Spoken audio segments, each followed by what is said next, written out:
तर बातमी धुळ्यातून धुळे जिल्ह्यामध्ये देखील जोरदार पावसाची प्रतीक्षा आहे। पाऊस नसल्यामुळे पेरण्या तिथल्या खोळंबलेल्या आहेत।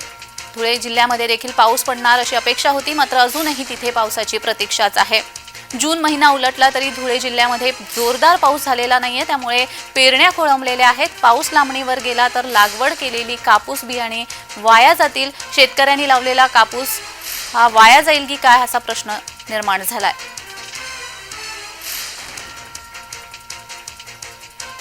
पाऊस पडला पण तो अपूर्ण पडलेला आहे आणि जवळजवळ सर्व शेतकऱ्यांनी जो पाऊस पडला त्याच्यावर कापूस असेल, मका असेल, इतर पिकं असतील ते लावून दिलेले आहेत।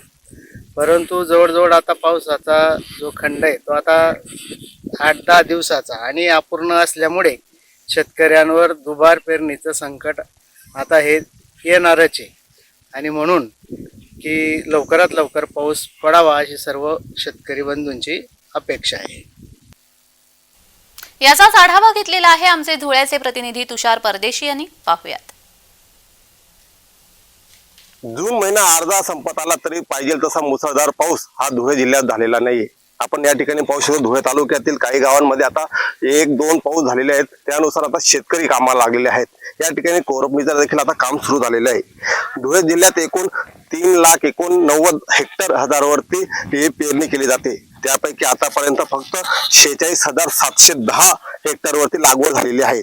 आपण सरासरी जिल्ह्याचा विचार केला तर धुळे तालुक्यात 23% आतापर्यंत पेरणी झालेली आहेत, तर साक्री तालुक्यामध्ये 5%, शिरपूर तालुक्यात 5%, तर दुष्काळग्रस्त भाग म्हणून ओळखला जाणारा शिंदखेडा तालुका हा फक्त 14% पेरण्या ह्या झालेल्या आहेत।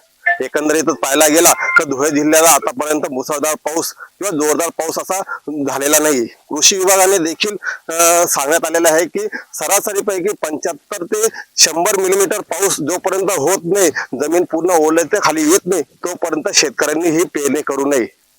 असं झाल्यास, पेरण्या झाल्यास तर शेतकऱ्यांना आता दुबार पेरणीचं देखील संकट येणार आहेत।